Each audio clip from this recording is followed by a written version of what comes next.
Welcome to the assembly video for the Decorum Co Modular 10-cube staircase display shelf.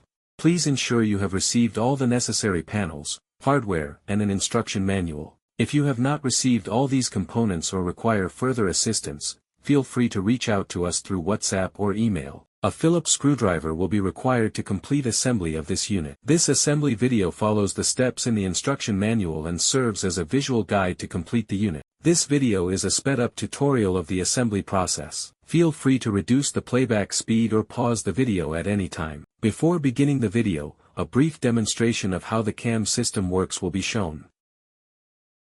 A Phillips screwdriver is required. The hardware components used are a cam pin and a wooden dowel. The installation of the cam is shown.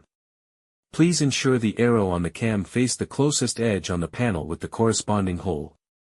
The installation of the cam pin and wooden dowel is shown. Insert the cam pin in the smaller hole using the screwdriver and the dowel in the medium-sized hole.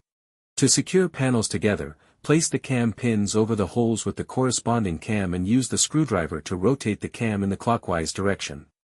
To remove the panels, rotate the cam in the opposite direction. Please follow this visual demonstration of the assembly process. You may reduce the playback speed or pause the video as needed. Follow along with your assembly manual for a better understanding of the panels and hardware being used, or to clarify any confusion. For any queries, feel free to reach out to us directly on WhatsApp or email. You may scan the QR code at the beginning of the video to reach our WhatsApp line directly.